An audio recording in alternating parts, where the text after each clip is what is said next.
Kabataan. Tuwang-tuwa sila sa kambal. Kambal daw.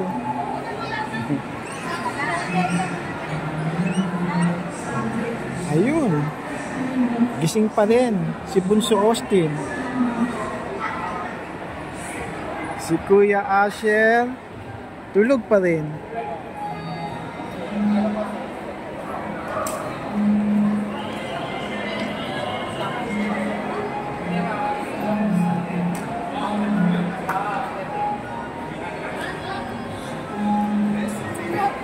Ayun kabataan.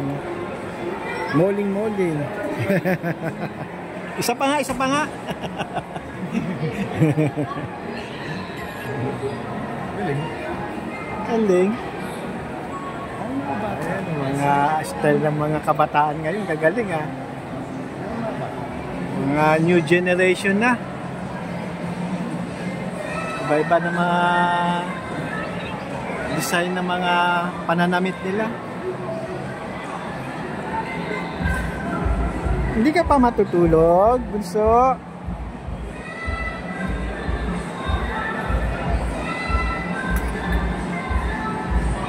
Samantalang si Kuya Asher, no? Sarap na ng tulog.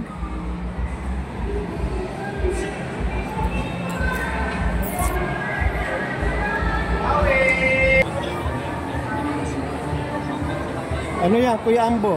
Hindi pa rin ba matutulog? Ha? Eh, patulog na yan. Paubos na yung dede niya. Matutulog na yan.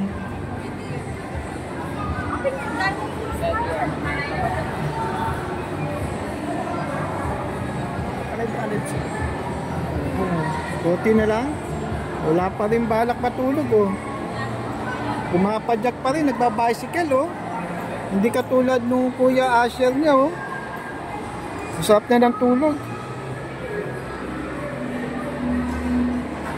Eksakto yung lamig niya, oh. Kaya ang bilis niya makatulog, oh.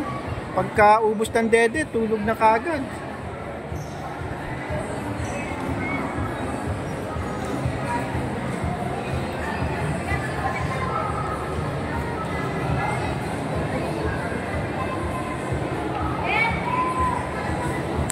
Ayaw matulog, Kuya Ambo? Nasaan yung isa?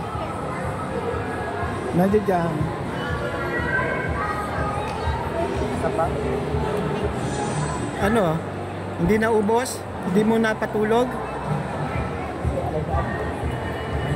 Alive na alive pa.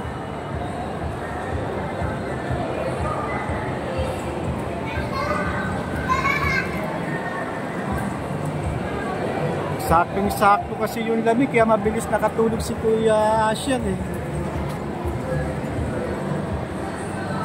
Ayun, ang Bunso Austin. Palagi din sa ilalim. Ito na maglagay. Kayang-kaya mo yan. Ayan.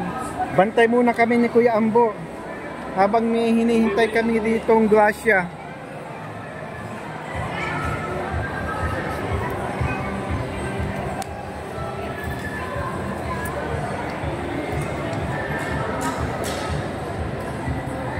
Ganyan lang yan. Ano, ganyan lang yan, Kuya Ambo?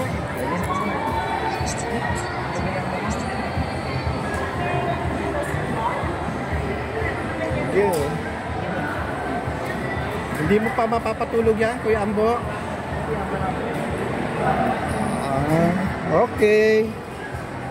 Samantalang si Kuya Asher, oh, tulog na. Sarap na ng tulog nito.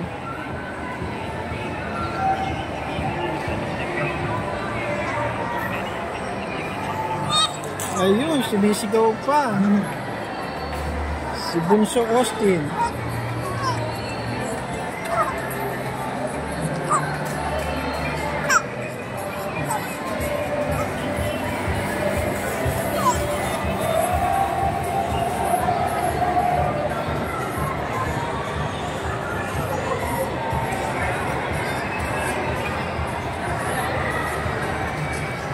Ayan po. Bye-bye po. Salamat po sa panonood po. Bye-bye.